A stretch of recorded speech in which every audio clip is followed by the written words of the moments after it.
All right, guys, Grand Risings. So this is going to be a book review of Swing Trading Simplified by Larry D. Spears, forward by Larry Swing. So what I'm going to be doing is just reviewing the book here. So you guys, if you haven't read the book, use me as your Cliff Notes version or your book report version. That way, for all you traders out there, you guys get the gems from the book without having to read the book, because I have read the book. So I'm going to just basically do a book report with all the leverageable information from the book so you can apply it in your trading and fast forward the learning process. All right, so swing trading, the book's about swing trading, and it talks about swing traders capitalize on the emotions of others. What it is you use technical analysis, and there's also support and resistance. Swing traders recognize the levels of support and resistance. They understand concepts of momentum and volatility and can identify a trading range or channel. Swing trading is a very popular among short and medium term traders. Let's see here.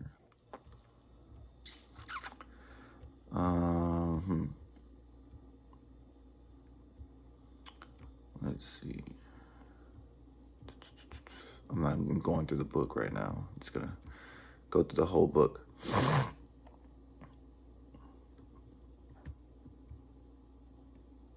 Swing trading is also called momentum trading or position trading. It exploits short-term stock price swings. Typically, or for example, you might buy a position for $1.50 and sell it at $3 per share after holding that position for 3 to 5 days. That's a typical trade.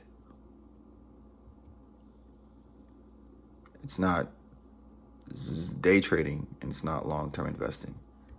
It's been practiced for decades. The main thing is 3 to 5 days and buying it for $1.50, selling it for $3.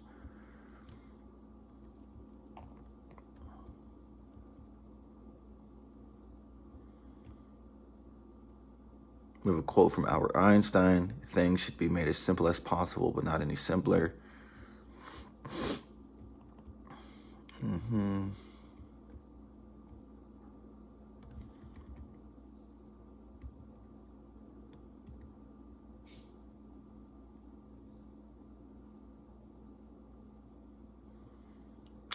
So the movement of the market it zigzags back and forth, making short swings across a fairly narrow range within a primary long-term uptrend or downtrend. Those who engage in swing trading recognize this fact and capitalize on it. It's designed to profit it's designed to identify and profit from the short-term zigzag price movements that always occur within an established market trend.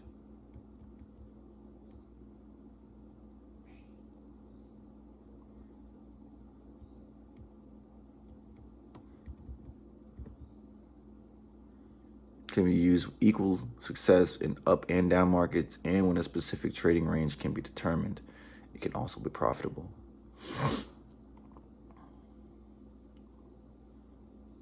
An axiom to live by is the trend is your friend. Always take positions in line with the market's primary direction.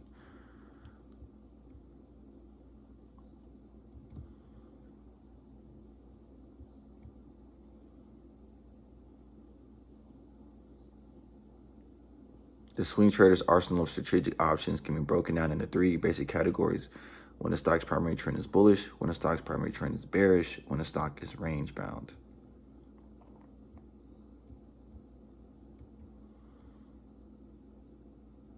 Why does swing trading work? Swing trading is an effective investment tactic because you are always trading in the direction of the primary trend. You wait for a short-term counter trend move before considering a position, then enter only if the stock gives a clear signal that its price is likely to once again begin moving in the direction of the primary trend.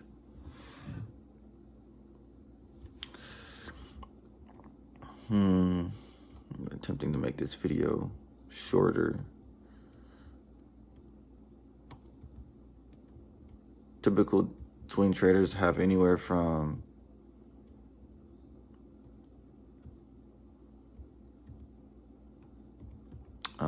20 to 30% of trades open. So day trading requires a nerve-wrenching degree of precision and a high percentage of successful trades, an absolute minimum of 60%.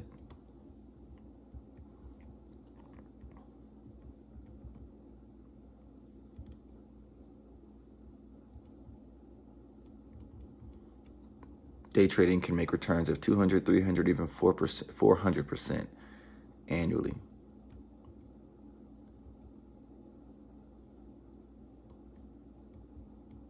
Swing trading is a hybrid between day trading and longer-term investing.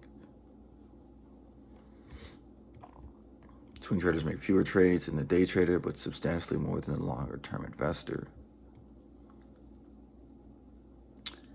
The wait is 3 to 5 days, though sometimes as long as 2 or 3 weeks.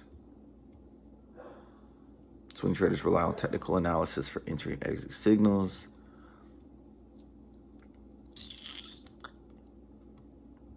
A swing trader will typically follow a large number of stocks, perhaps 20 to 25 issues. A swing trader may make a trade or two every day, but he may also skip a day or two if he is already fully invested.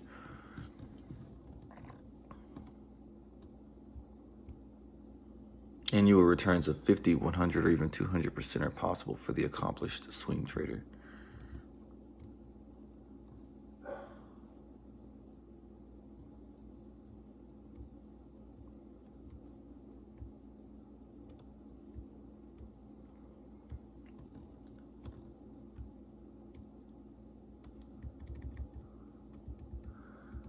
The market trades in wave patterns. It's nature's preferred pattern for nearly all forms of movement.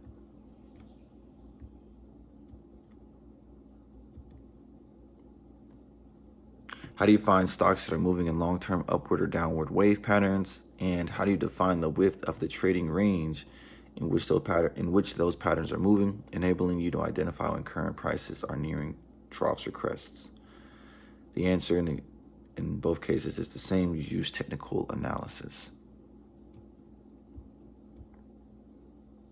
Technical analysis can be best described as a study of historical price performance in an effort to predict future price movements.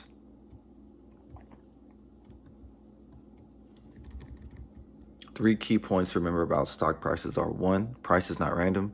Although price is the sum of present knowledge about an investment, it's not really reactive. Rather, it anticipates changes in fundamentals. There is a linear relationship between price and time.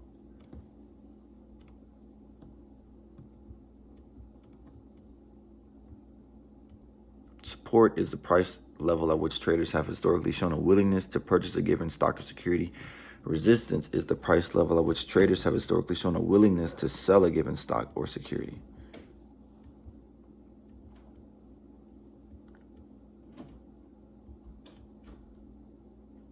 Support and resistance levels may not be static over time.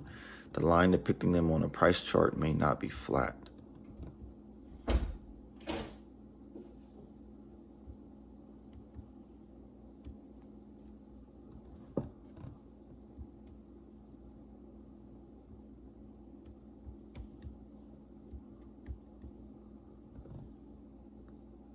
Trading success hinges on being able to put price movement and volume together into one comprehensive picture.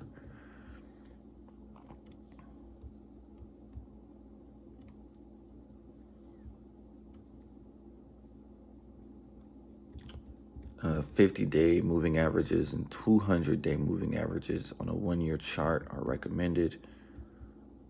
Volume provides key clues regarding the intensity of a given price move. Volume numbers also reveal institutional interest in a particular stock, since large professional traders can't help but leave behind footprints pointing in the direction they think prices are heading.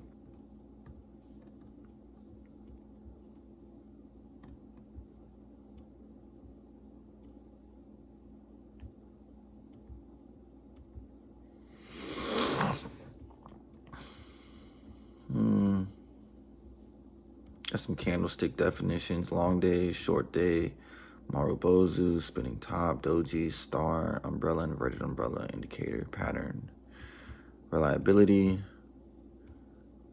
Candlesticks do not show volume.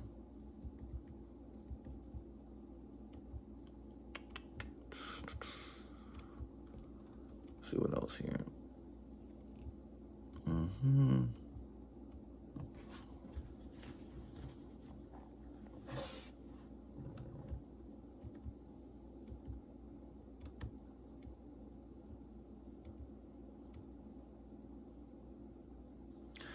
Understanding the mechanics of the price pullback is important because when we swing trade in an uptrend, we buy only on a pullback.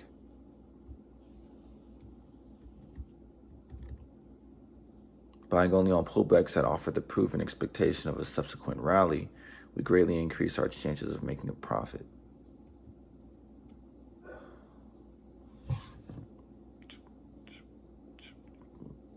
Buy the dip.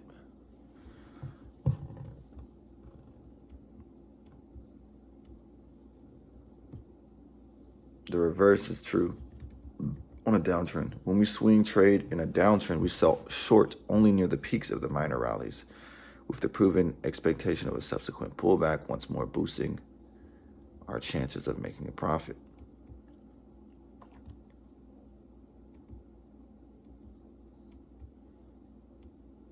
Talks about getting an account, buying on margin. Trading on margin means borrowing a portion, usually 50% of the price of the stocks you buy from your broker. It increases leverage, boosts your overall buying power, and allows you to seize more opportunities.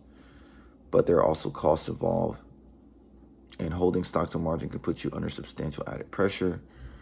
If the price of a margin stock moves against you, you may be forced to put up additional money, or if you don't have the money to put up, to close out your position at a less than desirable price.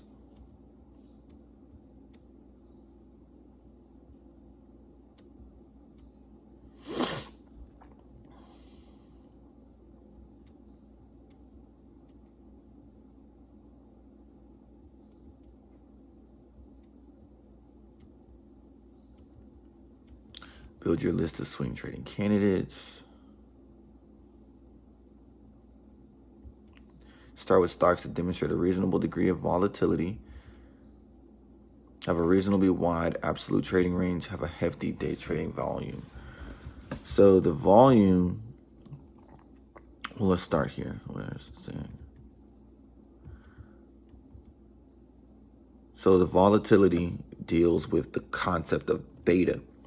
Beta of 1.0 is considered to be equivalent to the S&P 500. So an index or a stock with a beta of 1.5 would be 50% more volatile than the index, whereas one with a beta of 0.5 would move just half as much. As a rule of thumb, you should probably restrict your list of swing trading candidates to stocks with a beta of 1.3 or greater. In addition to volatility, stocks need to have a reasonably wide absolute trading range.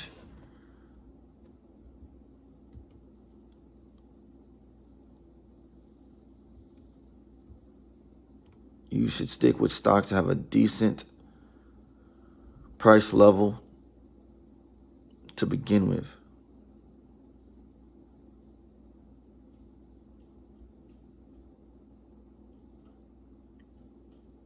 Stocks with a current price of $12 or more and a minimum average absolute trading range of $3 to $5 per week are recommended.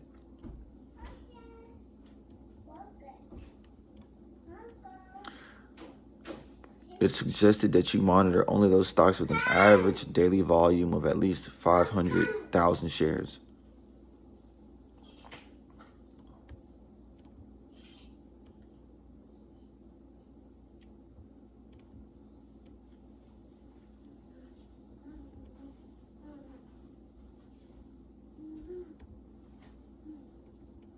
What up, Lauren?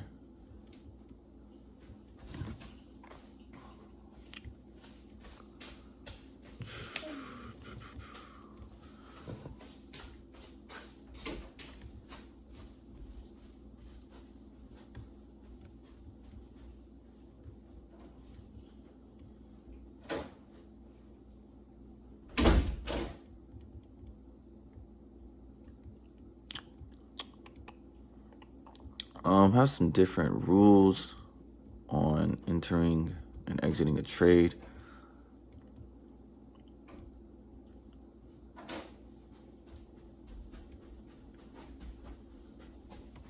Okay, gapping up.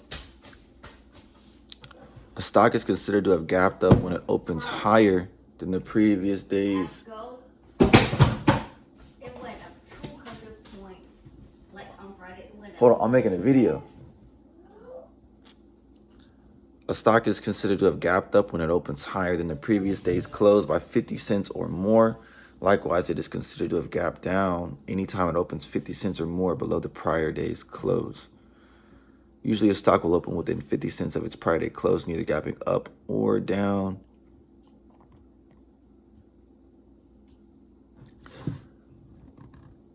Always wait a few minutes before acting just to allow the market to get over its opening jitters and begin breathing normally. When it comes to entering after the market opening, is better. Then it talks about if you're buying a certain number of positions, sell half once it gets to a level. In this case, it recommends 7%, and then let the other half run. Yep, so Nisi Lauren, for however long it needs to run.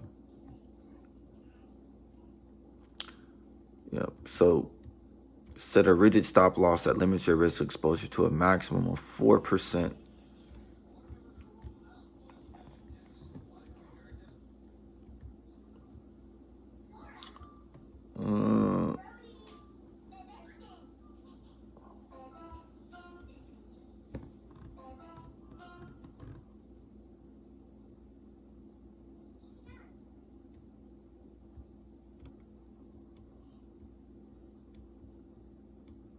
That's what you do to enhance your profit perspectives.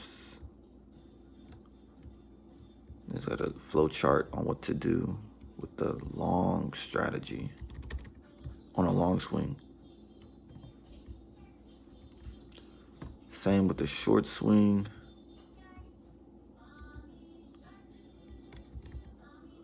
Don't hesitate, try again. If your order doesn't get filled, try again.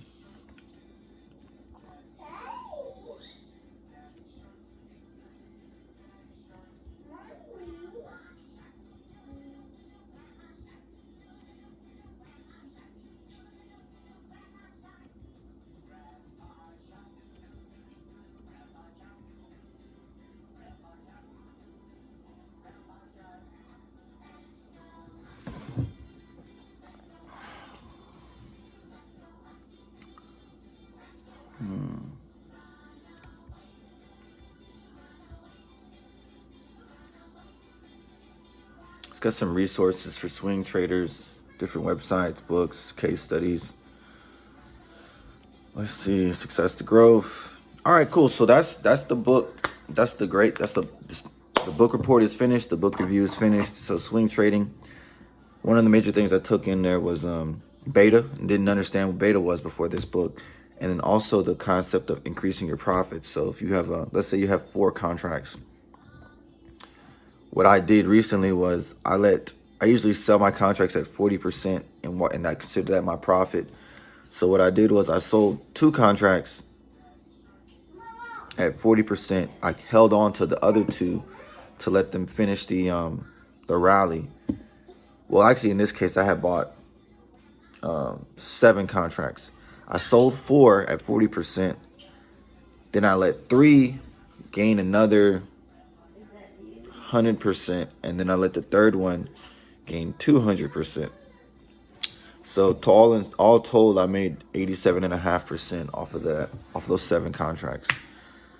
So for tangible aspects, I put in $300, $50 a contract, walked away with $265 and some change after it was all said and done.